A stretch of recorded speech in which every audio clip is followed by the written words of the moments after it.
The Kenyan coast heritage was part of what the scholars call the Swahili Confederation. And the Swahili cities were all the way along the East African coast, all the way from Somalia in the north, down through Kenya, Tanzania, as far south as Mozambique. The main cities were Mogadishu on the coast of Somalia. By the way, that usually surprises Somalis to know that their history is in fact connected to Swahili history. Malindi and Mombasa on the coast of Kenya. Mafia and Kilwa off the coast of Tanzania. Sofala off the coast of Mozambique. And Sina, Mozambique inland. Now I'm using terms like Somalia, Kenya, Tanzania, Mozambique. Of course, during the time periods that we're talking about, none of these places existed under those names. So who were the people? The more northerly people, say Mogadishu, were described in the records as Berbers, and they are also described as a people of the Sudan, which means a people of the blacks. And then the more southerly people, say Kenya and further south, were called Zenj. That's part of the word Zanzibar. Turkish people will know the name Zenci. Zenj, they are described as extremely black in complexion with tattoo marks cut into their faces. So you either have a black population or an extremely black population. Because of a traveler who visited the coast, Ibn Battuta, we now have another name as well, Sawahil or Swahili. Simply means the coast, those people living on the coast. So essentially we are looking at a Bantu civilization. Bantu is a group of language families. Language groups will include things like Swahili, Zulu, Shona, Kikongo. It's one of that group. But the civilization was cosmopolitan. So they would then be joined by people from Arabia, joined by people from Persia, and most importantly, joined by people from India. And if you visit the East African coast, that Indian presence is still quite significant. Okay, so what type of civilization are we talking about? That's a British colonial era postcard of the city of Lamu. Lamu is kind of Kenya, but it's off the coast. And if it wasn't for the availability of boat transport, you can't actually get to it. So it's kind of isolated. And a close-up view, you can see multi-story buildings and that kind of thing. To the question, but surely Africans could not have built these cities. And believing this, British archaeologist James Kirkman deceived a generation of scholars. And so the result then is those of us telling the history have to kick against James Kirkman's material. Not only that, he's also done a lot of great damage to the historical memory of Kenyans because they don't realize that his stuff is nonsense. But the nonsense had a major, major impact. And the result was Kirkman misled historians into the error that East African culture was partly, if not entirely, Arab or Persian. And if you speak to people from Kenya, speaking to my guides, taking me around the ruins, nearly all of them believe that. And then what I would challenge, but all the archaeologies only dug up African skeletons. Yeah, but they were the workmen. Well, so that means they built it. Yeah, but they built it under somebody else's control. Where's the somebody else's control skeletons? Do you see? And this is because of James Kirkman. Now, the other piece of evidence that people use is the Swahili language today does indeed have a number of Arabic words mixed up in it, and quite a lot of Arabic words. And this was at one time argued that this demonstrates an important Arab element in the formation of Swahili culture. And ordinarily, linguistics is a powerful tool, and we could use linguistics in this way. However, Dr. John Sutton of the British Institute of East Africa, this is what he says. What is less well understood, however, is that the bulk of these borrowings are not ancient in Swahili, but belong to the last 200 years or so, the period of the new Arabs and the Zanzibari state. So the history and the heritage we're talking about is not the last 200 years. We're talking the periods before that, before the Arab borrowings made their way into Swahili. Now, in the 18th century, well after the great East African culture had declined, Arab sultans did in fact control East Africa. They controlled it from Zanzibar. It became a slave trading zone, etc., etc., etc. But the golden age is well before that. Now let's examine what's in Fort Jesus Museum in Mombasa. They have this, and that is graffito they believe was done by Portuguese people. And you can see African dhows and some more dhows, and you can see Portuguese ships as well. And it shows that those ships mingled on the Indian Ocean. Also, the museums in Kenya have reconstructed dhows. And there's one of those reconstructed dhows.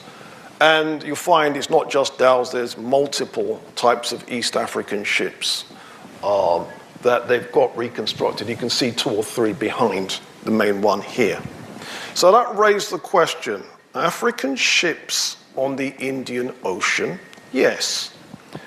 These ships could carry 70 tons burden, and these East African ships were on the Indian Ocean. And we know that they go back at least 2,000 years because they're mentioned in a 2,000-year-old book. There was a guidebook that some Greeks had written called The Periplus of the Eritrean Sea, and it mentions that East Africa had sewn boats, and it's believed it's the same ones. And what it also means is that many scholars have theorized that East Africa is actually the place of origin of what is today called the Tao. So the Indian Ocean trade. The seasonal monsoon winds shape the trading patterns between East Africa and Asia. In April, the southwest monsoon starts, and it will blow from southwest to northeast. By June or July, it created a strong northerly current that flows up the Somali coast towards India. And once people had got to Oman or India or wherever in the Far East, they would stay there for 6 months. And they would wait for the northeast monsoon, which started in November, and it reached its full strength in January, and it blew from India and the Persian Gulf towards East Africa. And so, if you were an East African mariner, you would be spending 6 months of your year in the East. Does that make sense? And if you were a mariner from Oman, India, those kind of places, you'd be spending 6 months in East Africa. And consequently, ideas and cultural artifacts spread between the two. And an example of this is scholars don't know whether the typical East African front door is East African or Indian. In India, there's something called Gujarat style, and the Gujarat style looks just like East African. And we truly don't know who got it from whom. And it's because of this 6-month stopover. So what were the trading products? The Zenj had a trade in ivory with India and China, with the traffic passing through Oman.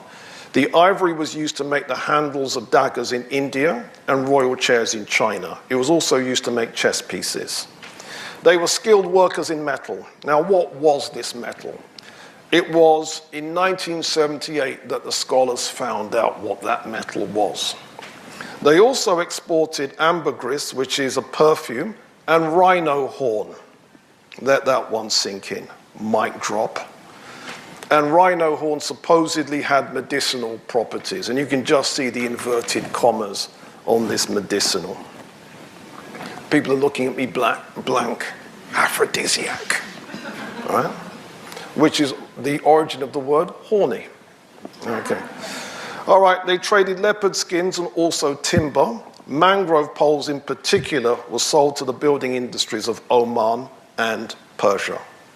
Also, did he describe the people? He said, the Moors of Sofala, Moors simply means black folks. The black folks of Sofala clothed themselves from the waist down with cotton and silk cloths, and other cloths they wear over their shoulders like capes and turbans on their heads. Some wear small caps dyed in grain, in checkers, and other woolen cloths in many tints, also camlets and other silks. So that's Sofala, Mozambique.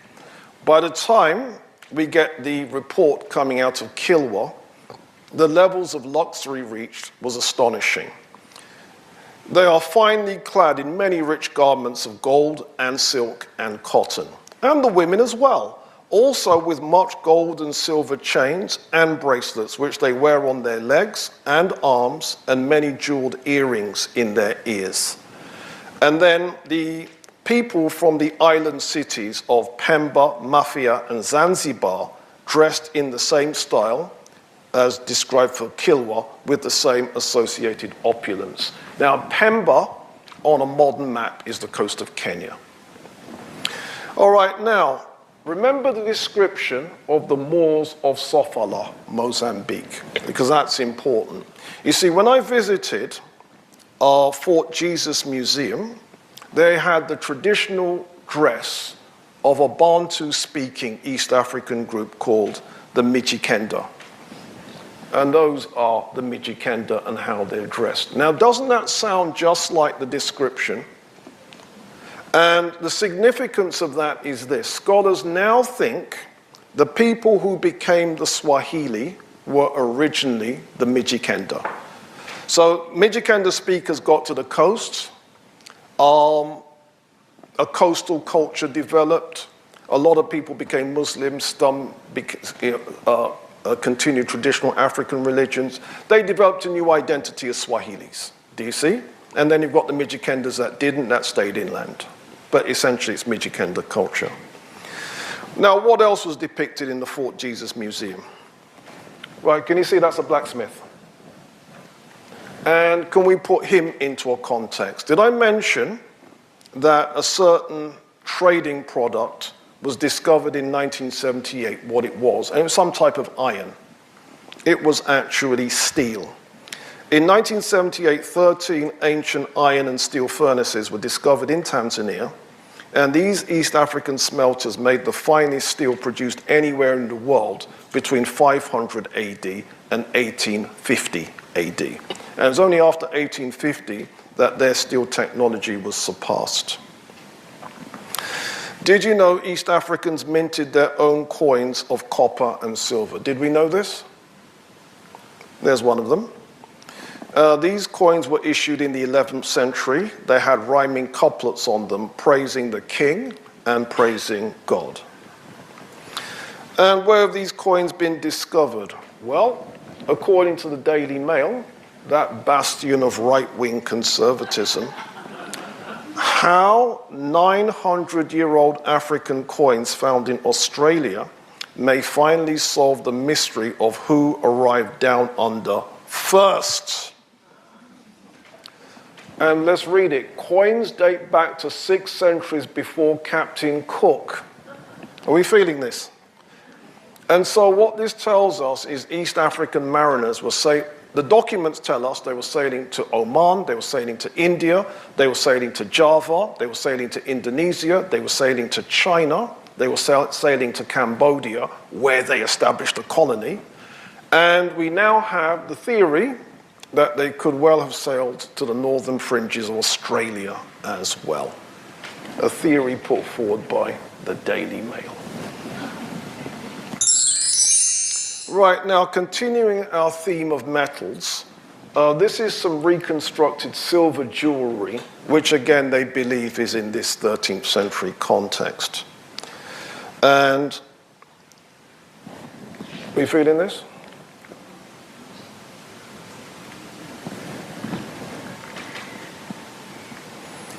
Right, now can you see that they've got the silver bracelets and armbands, and then they've got the local name in Swahili. And the fact that it has a local name in Swahili means it's not an imported concept. You know, if you import someone's concept, you keep their name. So, you know, like, for example, the English word bungalow isn't an English word. Yeah? So, consequently, if you've got an indigenous name for it, it's not an imported concept. We ready for this? Left-hand corner, please. Silver handbag. We enjoying that? Okay, the Portuguese role in Africa. Early in the 16th century, the Portuguese sent their fleets and armies into this region. Dr. Basil Davidson explained this unfortunate episode. It was at Mozambique during his first voyage that da Gama exchanged the first shots. Back again on the coast in 1502, this time with a score of ships from home. Da Gama threatens to burn Kilwa unless its ruler will acknowledge the supremacy of the King of Portugal and pay him yearly tribute in gold. Ravazio does the same thing at Zanzibar and Brava. Meeting resistance, Almeida storms Kilwa and Mombasa, burning and destroying. Saldanha ravages Berbera, Juarez destroys Zela, Da Cunha attacks Brava. So by the time we get to the 16th century, a lot of the East African cities are now up in smoke.